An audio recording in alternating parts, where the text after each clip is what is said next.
Bom, a gente mistura no livro a questão, né, que vai desde a fisiologia, do paladar e do gosto, e as modificações que foram acontecendo no tempo, e hoje, né, não pode se deixar de falar da importância que tem a indústria do alimento e a mídia, né, na definição daquilo que era basicamente fisiológico quando a gente virou uma espécie, né? Então, muita coisa que foi feita para a gente sobreviver hoje, né, como gosto pelo doce, né, hoje tem sérias, né, tem importantes conotações na forma como a gente se alimenta. Nesse primeiro capítulo, a gente também discute o caráter político das recomendações. Eu passei a minha vida inteira na universidade, né? A gente pode falar que a gente estaria longe, né, de ter esse caráter político, mas não é verdade, né? A política vai influenciar desde a forma como são feitos os financiamentos, a forma como a universidade fala, né, com o conjunto da sociedade, a forma como se estrutura a pesquisa, né? Então, eu mesmo ensino, né, ciência da nutrição baseada em evidência, mas vamos ver a dificuldade que a gente tem para estabelecer essas evidências, né? Então, as mudanças do consumo foram, né, não sei, quem está nos assistindo, quantas décadas tem, né? Aí coloquei aí né, um chip, né, que se a gente falasse para algumas gerações atrás que a gente comeria esses isopores amarelos cheios de óleo, né? Eles ficariam admirados da gente gostar de comer isso, né? Além disso, eu pus aí a composição, não vou discutir tudo isso, mas é a quantidade de itens, né, de aditivos e de substâncias para preservar, maltodestrina, né? Tudo que vocês comem hoje tem maltodestrina, que é um açúcar de rapidíssima absorção, né? Então, chamando a atenção de alguns itens que vão fazendo parte como se eles fossem extremamente saudáveis, né? Mas é assado. Então, essa questão do frito, a questão da gordura, né? Perpassa e parte disso altamente dependente das pesquisas e de como as pesquisas foram encaminhadas através das décadas, né? Então a gente tem um capítulo grande, eu vou falar um pouco disso, sobre a questão, né, da gordura fobia, né? Que é essa questão que tudo que tem gordura é ruim, né? Então esse o que aparece no saquinho desse chip é assado, né? A questão do açúcar, a gente também discute num capítulo, né? A questão, nós somos altos consumidores de açúcar, né? E somos um grande produtor de açúcar. E é óbvio que isso tem impacto nas políticas, né? E eu conto um pouco no livro sobre como foi o papel do Brasil na formatação dessas políticas quando elas são discutidas no âmbito geral, por exemplo, da OMS. Bom, um outro exemplo, né, é uma balinha, né? Essas inocentes balas que a gente compra para os netos e que são bem gostosas, né? Entre outras tantas coisas, tem dióxido de titânio. Quem que precisa comer dióxido de titânio, né? E o que é isso, né? Então, na verdade, além, né, desses aditivos e dos corantes que a gente tem em todos os produtos industrializados hoje, a gente tem essas nanopartículas, né?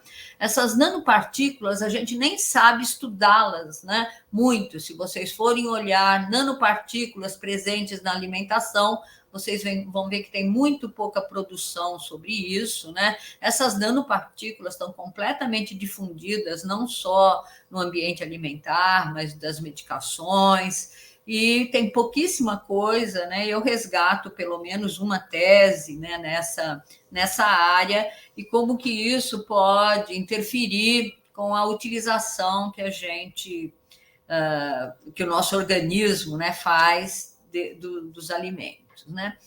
Um outro exemplo também, ainda da questão do açúcar, né? Faz 20 anos que nós estamos discutindo, né? A academia, né, vem discutindo o efeito deletério do açúcar. A dificuldade para isso entrar nas recomendações, né? E quando não entra na recomendação americana, cria, né, né, a produção de ciência nos Estados Unidos é muito grande e isso influencia os outros guias alimentares. Influenciava, né? O Brasil se libertou disso e a gente vai falar um pouco do guia brasileiro, que é um exemplo na área. Mas, enfim, né? Até no último guia americano, né, que propõe o que deve ser consumido de 2020 a 2025, não há evidência, né? Não tem clara evidência de que o 10% é um limite do risco, né? Na verdade, a produção científica para embasar esse guia, né, que é tudo publicado, né, mostra que precisaria, no máximo, ter 4 a 6% da energia e a gente ainda está batalhando para até 10% como um limite, né, de o que a gente chama de adequado, né, seria um limite de 10% de energia proveniente do açúcar. E sempre essas questões, né, são ditas, e a gente tem grandes pensadores, né, que moveram o pensar médico, que antes era baseado na minha experiência, né, para baseado em evidências, e é óbvio que isso é importante. E a base para essas evidências são os ensaios randomizados, né, aqueles experimentos em humanos que a gente controla tudo que está acontecendo. Mesmo esses ensaios, né, a gente a gente apresenta também no livro, né, como esses ensaios, porque vejam, a nossa ciência é uma ciência probabilística, né? Eu sempre sei a capacidade que eu tenho de errar nas conclusões que eu estou fazendo, né? E muitas vezes a gente esquece isso, né? A gente toma um estudo pela verdade, né? E às vezes estudos que tinham, né, problemas e que viram evidências. E esse conceito de baseado em evidência foi completamente apropriado, né? E a indústria do tabaco, que é o nosso grande exemplo, ficou décadas, né, mostrando evidências com pesquisadores famosos, inclusive, de que o cigarro não fazia mal. Imagina para uma coisa muito mais complexa que é a alimentação, né? Então, por exemplo, né, para consumo de refrigerantes, que é onde tem, né, das bebidas adoçadas, onde tem hoje uma massa de publicações mostrando a inadequação desse consumo, a gente sabe que quando a gente olha estudos financiados pela indústria, o resultado é um, e quando a gente olha estudos independentes, o resultado é outro, né? Então, a gente tem, né, que ampliar essa visão, né, de só o que está no ensaio, porque o ensaio é muito restritivo na sua capacidade da resposta, quando eu preciso controlar todas as outras variáveis, né? Um bom exemplo é o que a gente tem para o caso dos alimentos ultraprocessados, né? Os alimentos ultraprocessados, o guia brasileiro, ele foi, né? Ele foi uma ideia em busca de dados. É bem interessante isso, né? Uma grande ideia em busca de dados. Então, quando o Carlos, o pessoal da USP, abraçou essa ideia, e isso foi virando, né, a nossa recomendação alimentar, não existia, por exemplo, o ensaio randomizado, né, que foi aparecer só muito recentemente.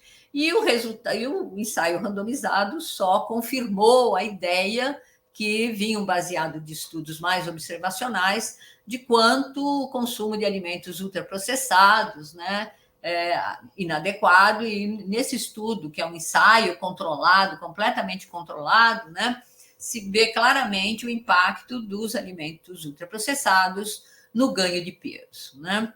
Então, essa questão, né, de como a gente tem que juntar evidências de várias fontes, né, para promover as recomendações, nem sempre, né, é levado em conta.